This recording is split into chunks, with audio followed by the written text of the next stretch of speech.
Assalamualaikum and hi, my name is FADZLIANA, and in this video I will undergo an experiment which is photosynthesis. The objectives of this experiment is to determine the effect of light intensity on the rate of photosynthesis. Photosynthesis is the process by which green plants and certain other organisms transform light energy into chemical energy. Lambert, Hans and Basham, 10th Alan 2021. Light is essential for photosynthesis. Green plant cells that are placed in the dark will not undergo photosynthesis.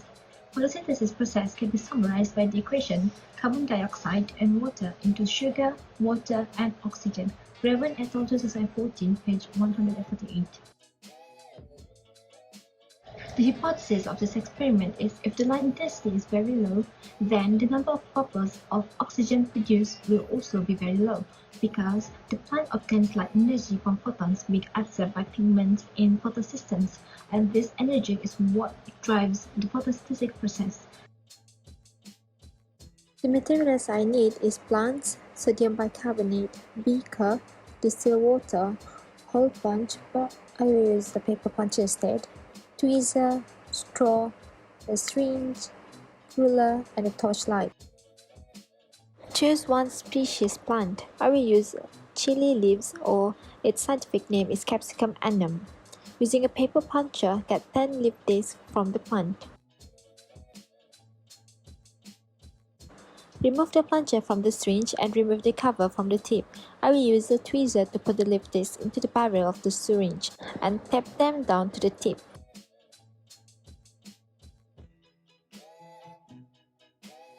Replace the plunger into the syringe, being careful not to damage the leaf disc. In a beaker, mix 0.5 g of sodium bicarbonate with 50 ml of water.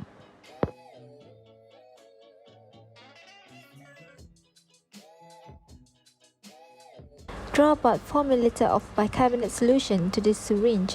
The leaf discs should float in the solution. Hold the syringe with the tip up and expel the air by gently pushing on the plunger.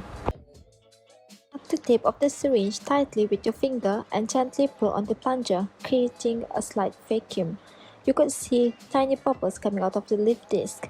Hold the vacuum for a few seconds and then release the plunger, letting it snap back.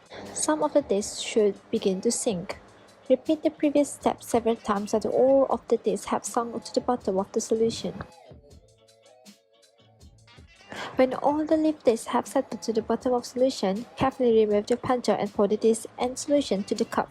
They should settle to the bottom of the cup. Set up the torchlight so that it is suspended about 3 cm above the beaker. Turn on the light, set a timer, and watch the leaf discs at the bottom of the cup. Notice any tiny bubbles forming around the edges and bottoms of the disc. Once finished, remove the light and put the cup in the dark. Observe the result. Repeat step 3 until 15 using the same leaf, but this time set up the torchlight so that it is suspended about 10 cm above the beaker.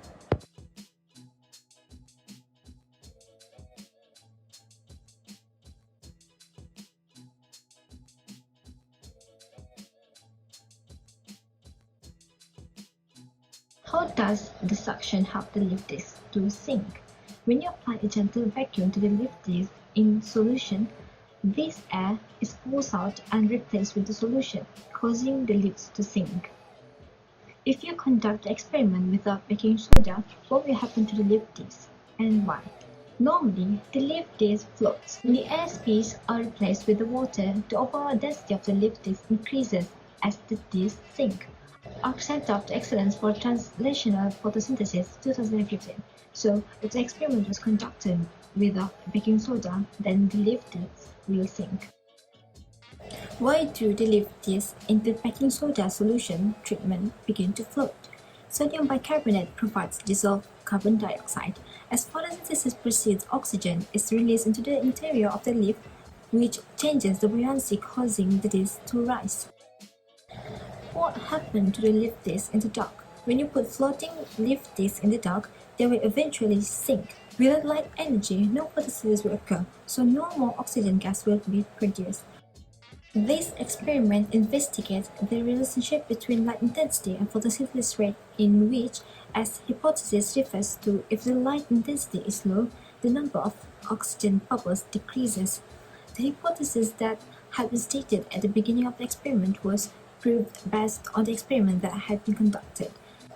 The result I obtained through my observation is, in the light distance about 3 cm, we can see the oxygen bubbles started to form and cause the disk to float just in the first 3 minutes.